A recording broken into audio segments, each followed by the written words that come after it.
All right, then. We're going to be dissecting a lot of issues and perhaps unraveling some of the inner secrets in a lot of aspects of our nation tonight.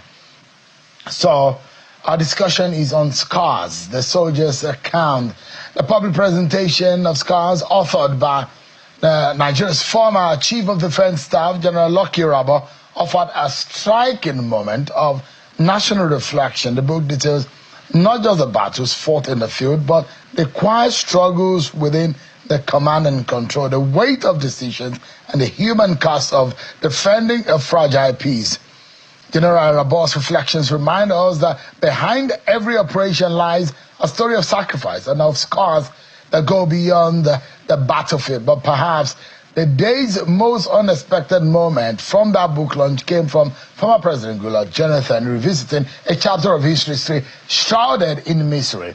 A revelation that reopens questions about trust, negotiation, and the complexity of Nigeria's insurgency. Jonathan's comment underscored the difficult truth about Boko Haram, which was never just about poverty or hunger, but a deeper, more ideological conflict. And its public presentation in Abuja brings up the conversation that broaden the perspectives on the issues that have been raised in these long years of insurgent war. Let's speak to the man himself who have authored this book, Scars, Nigeria's Journey, and the Boko Haram Conundrum. General Irabor, a former Chief of Defense Staff, is live for us here in our studio. Thank you so much, General. It's good to see you. Thank you. It's a pleasure being here. It looks like you're calmer. You're not being confronted by the burden of war and all of that. No. Has it been being out of service? Well, quite interesting and also relieving. Freer to do what I want, and that's exactly why I had to put pen to paper. And it's been quite an exciting period for the past 2 years. Interesting. I mean, congratulations too. It was your 60th birthday. This is some kind of a good way to celebrate your birthday. Precisely. And it's interesting some of what you have documented in this book. Yeah. I got it just very close. I was able to read about 4 chapters in it, which, let's say, I picked those areas that I thought were quite interesting. There were areas that, as a journalist, I reported. I've visited myself the theater of war. I've been to Boko Haram, epicenter of that war in Maiduguri. Being around in the night with the soldiers. I've gone to Adamawa. I've flown over Chibok when just about what happened, which is a major issue. Where were you on that day when that Chibok story broke? Lovely. Thank you very much for the question. And it's incidentally, as part of the documentations in the book, where I was clearly stated. At the time that this incident happened in April, the night of 15th April 2014, I was then a brigadier general in 3 Division. 3 Division at the time was only concerned with Bauchi, Yobe, Adamawa, and of course parts of the entire Plateau State and parts of Benue. So then, meanwhile, Chibok happened to be in Borno State. But the General Officer commanding 3 Division at the time, Major General Zarwa, blessed memory, was tasked to visit Chibok. So I was in Yola when the incident happened, and then 2 days later I was in Chibok to see firsthand what transpired. And a good number of our findings, of course, I documented also in the book. So 2 days after the abduction incident, I visited Chibok, hoping that, of course, the then president was going to visit based on the instructions that were given. It was quite a terrible experience for me as an individual, but of course, it also helped to build my capacity, as it were, in terms of knowledge and awareness regarding the entire scenario, which later I had to confront as theater commander of Operation Lafia Dole. So as at the time the incident happened, I was in Yola. But of course, 2 days later, I visited Chibok. Interesting. You spent 2 years, 145 days as Chief of Defense Staff. Correct. Quite an interesting period for you. Yeah. What would you say is a most troubling period for you as a general, the #1 military officer in the land at the time? Well, for me, the time I was CDS, of course, security situation across the country was most troubling. But I think the most challenging was the time when we had the incident, involving the train abduction, which, of course, added to the dynamics of the challenges that we were facing at the time. And so all the experiences one had, prior to that time, were not deployed into ensuring that those who were abducted, were rescued. Beyond that, of course, the Northeast operation, was also something that was deep in my mind. And the light of the fact that I spent a greater part of my, officership as a Major General in the Northeast. And so, given the outing that I've had before then, I felt that one needed to return to Borno State and, of course, the entire Northeast to ensure that, some of the, operations that were undertaken, we didn't have to lose steam. So, for me as CDS at the time, these were the issues that, but of course, the third leg of it was ensuring that at the Niger Delta, that we improved on the oil production, since that resources for the country can only come mostly from oil production. So we had to also engage with so many stakeholders to ensure that we increase the oil production to be able to optimize the financial accruals to the federal government. So these areas were where I consider to be most challenging for me while serving as the Chief of Defense Staff. A lot of these brothers, especially those of us who reported some of these issues, security were largely politicized. Yeah. And the military, the soldiers, were being used either for elections or to skew the story. And it was difficult for us to really get a hang of what is really happening. How devastating as politics affected military operations in Nigeria? Well, that is a very important question that I must say. Every man, every human is a political animal. Soldiers are soldiers who are men and women belonging to a profession that serve as an instrument of policy implementation for the state. So to that extent, because you are subject to a civil authority or the political authority, most times people think that political decisions impact, on military actions, military activities, which is wrongly assessed. But when you're talking about partisan politics, this is where we need to draw a line that soldiers certainly cannot and have never been deployed for partisan politics. But in terms of political policy decisions, of course, that's exactly why, issues of insecurity, every insecurity problem that we have, every violence, every issues that border on violence is as a result of politics. Indeed, that's right, an author says that politics is managed conflict. So, when you are not able to manage conflict, then of course you are failed in politics.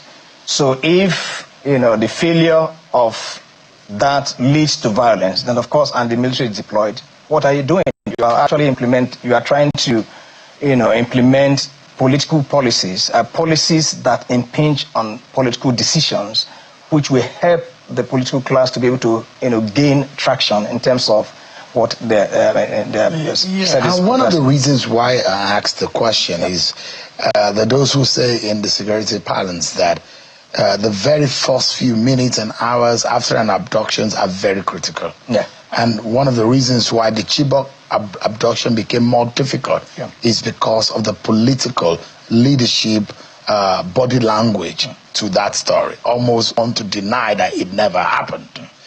How devastating was that? Well, what politics played, the role politics played on that scenario? At the time, I could consider myself to be a tactical commander. I mean, at the time. So, of course, I also have, a clear understanding, or if you like, a clear reading of the dynamics at play at the time. Don't forget that the politics that we play in Nigeria is a little bit too toxic. And that's also the part of the essence of the book, to say that we need to begin to pivot on some of, the approaches to politicking in Nigeria, such that, our desire, if you like, our objective should be people-centered. Let the people first, let this, services we want to provide that, and based on the political leverage that we have, let it be centered on the people, and to ensuring that the led are those who benefit maximally. So with that said, of course, at that time, there were a lot of discussions that were tending towards the 2015 elections. And so we began to see that, there were issues that had to do with desiring to, gain upper hand for the 2015 election. So there were, of course, feeling at some form of disagreement, both at the federal level and, of course, at the state level, especially in Borno State at the time, wherein there is a view that, perhaps the, political party at the center at the time was not doing enough to be able to help, the state. So, by and large, that was, what was in the air. Mm-hmm. But for me, as a person on the ground, of course, there was abduction. So I saw it 2 days after the abduction was. Mm-hmm. But I think that a more important question is not as to whether the abduction happened or not. Rather, it should be, why was it that there was no sufficient capacity for the responders to be able to do something? This is also part of why I felt that documenting some of those experiences are essential.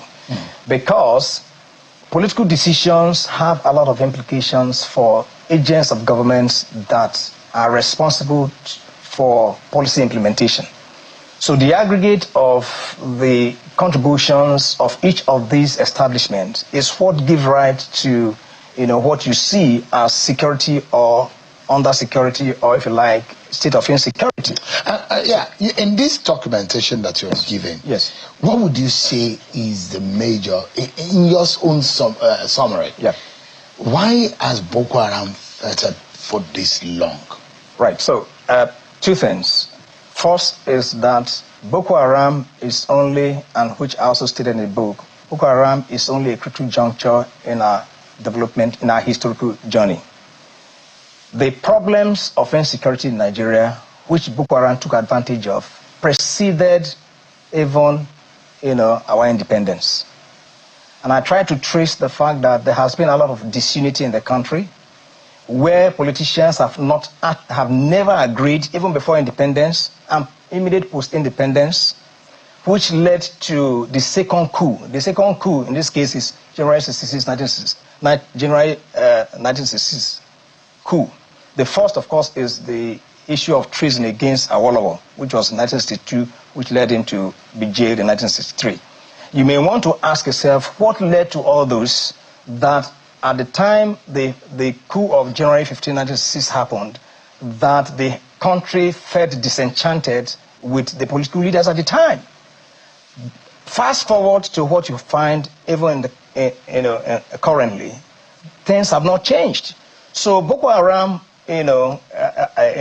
coming, in at the beginning of the Fourth Republic, was only to take advantage of that disordered political structure that we have, the setting, such that everyone was now looking for how to, gain leverage. And they thought that they could use the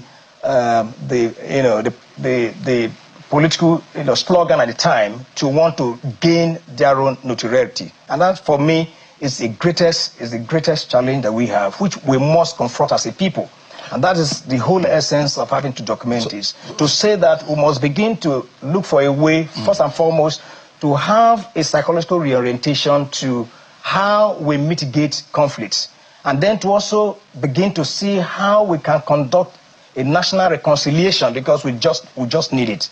And thereafter leading to security sector reforms, political reorientation and political structure, and then good governance enhancement, among several other things which I've documented, which if we're able to synchronize appropriately, then of course will be leading to a more secure environment, such that when security agencies, the military in particular, and the police, of course, as part of the security sector reforms, policing is a key element. Because without a strong policing infrastructure, then of course any effort that is put will be a waste. So the aggregate of all this, of course, with good governance, is what will give us a sense of safety and defense. So politics will play a major role. Politics is a critical component. So politics destroys our security, and politics could... Politics has destroyed, and politics is what certainly will fix it. Let me take you. I saw a lot of your personal feeling in this book. Yeah. How this affected you personally. Correct. How morally you had to take some stand when you're taking some decision. Correct. And you spent over 2 years, some days in office. But there are those who will say your leadership and the war against terror reached a plateau rather than a breakthrough. Why so? Well, for every effort, there are two sides to it. There are those who feel very positively about it. There are those who may feel very negatively about it. So for me, I thought that we had made a serious breakthrough. For me, as CDS, I felt that what I could consider at the strategic level, achievement would be that bringing all stakeholders to think, in unison is for me something that is heartwarming any day I think about it. Wherein issues that confront us, we must be able to harness the resources available to us. Not just in stovepipes, but collectively, knowing that we have a common objective. So if someone thinks that we reached a plateau rather than making a breakthrough, well, that's their own assessment. But then, of course, until you are deeply involved, you may not be able to know what the impact was made. Well, if you had the opportunity to really redo things, what would you have undone? Well, I do not think that there's anything I would have done. Rather, I will optimize the actions that I took as serious, and then to also remain very, focused and, I wouldn't want to use the word pungent, but then, poignant rather, on the leadership to say, look, these are the issues. I was firm in bringing to the understanding of the political leadership to say, look, these are the issues. And you must confront them. If these are were there times the politicians wanted to sway you or to derail you? I wouldn't say that outright, but of course there were a lot of limitations which I could, as someone who also has knowledge of a little bit of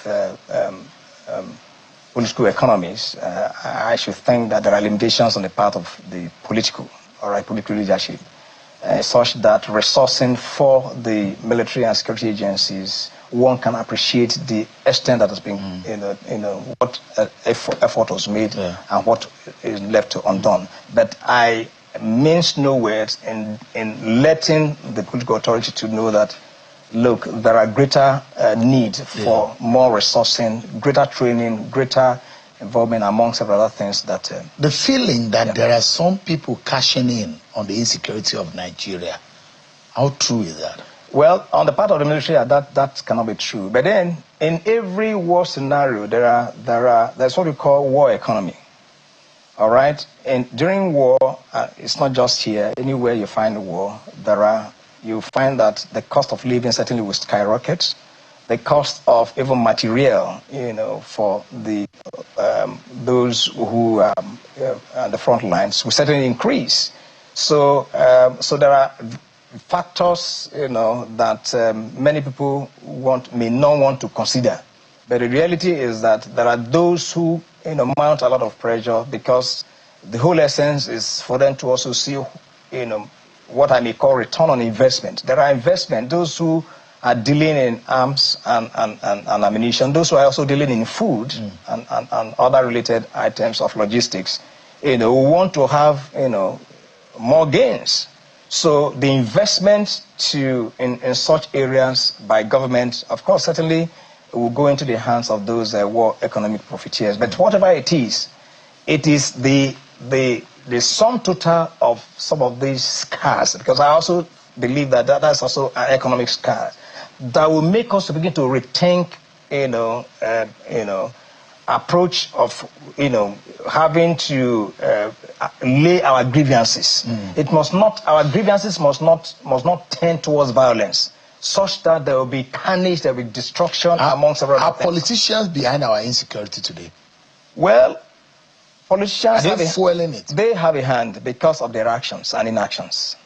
And sometimes, and I also, you asked a question which I was addressing, which is also part and parcel of what I've stated in the book. Why Boko Haram activities still persist is there as a sub-theme in one of the chapters. And then what I've just mentioned to you, where some politicians at some point begin for reasons of maybe wanting to gain political leverage, you castigate policies that you do not know about just because there's insecurity, only for you later on to realize, when eventually you win power, to realize that the problem is small. I mean, look at the trajectory of this insecurity. You realize that the language before you gain power is different from when you gain power. Because the reality is now right. If you want to say something to set this government on the right path of securing this nation, what would you say to them? Do not politicize security issues. Whether you are the leading political party right now or you are in the opposition, please separate. Do not involve security issues in your partisan political discussions, because eventually you realize that we need both sides of the eye to be able to work together to be able to address the issues. But where you want to make it so acerbic, or because you believe that until you pull him down and you gain power, for you to be able to gain power, you realize that we'll be running in circles. My final question will be your account in this book. You talked about lack of equipment, weaponry to fight. We spend billions of naira procuring weapons. And a lot of those monies also were stolen. And it was easy to steal weapon money. Why? Why the decadence? Well, first and foremost, maintaining the armed forces, or if you like, security. Security is not cheap. That's the summary I want to give to that. So you must also realize that when a nation is at war, even though in our case this war has not been declared, because, and I say so, and it's also in the book, that there is no legal instrument indicating that Nigeria is at war. There's none. We're only assuming that we are at war. We're only assuming that we're at war. And so is there a need to declare war? Of course there is need to declare war, not just war. So this government needs to declare war. It needs to declare war on bandits in order to aggregate the elements of state power, direct it to the war effort. What difference will it make? It will make a huge difference, because resourcing, of course, will not be properly channeled. And then accountability frameworks cannot be properly, outlined in such a manner that we're able to see results for some of the expenditures that we make. Will it summarily almost end this war if such a proclamation is made? It will make a significant impact. By the way, let me also say that when I'm talking about the war, it is not just the military line of operation. We're talking about the aggregate of the deployment of the elements of state power beyond just military power that will help us. So in my book, I have canvassed for a pivoting away from the preponderance of military, or if you like, hard power, to utilizing other elements which one could say soft power, but majorly, governance, policies, amongst other things that could help us, such that if we're able to reduce the number of out-of-school children, okay, those who are available for criminals to employ, those who do not have jobs, so many other things, then of course we'll be reducing those who perhaps the criminals want to recruit among other things. Any regrets? Oh, no regrets for me at all. No regrets. With your head high? With my head high, my shoulders high. I'm proud to be a Nigerian, and I'm proud to be a soldier. If you had been called to do this again, would you do it? Of course, I would do it over. I mean, shortly before I got retired, during one of my last briefings to the president, I told him that this is the job I've done since the age of 17 plus. I joined the academy shortly before I turned 18, and I did it all my life. And so I have no other job. And if by virtue of doing this job, I rose to the rank of general, what else? I mean, I must give back to the country, and that's the reason why I've taken time to document this book. So I'm hopeful that those who are interested in solving problems should read the book. Not those noisemakers who come to begin to disparage efforts that one has made. General, my salute to you. Thank you so very much. Congratulations for your service to the nation. I appreciate your time. Thank you. And congratulations again on your sister's birthday. Thank you. It's good to see you. Thank you. General Lucky Irabor, retired military general, and the former Chief of Defense Staff who just wrote this book. If you have the time, get a copy. I'm just getting started reading about 3 or 4 chapters of the book. Quite an interesting read, especially for someone who also reported most of the accounts in this book.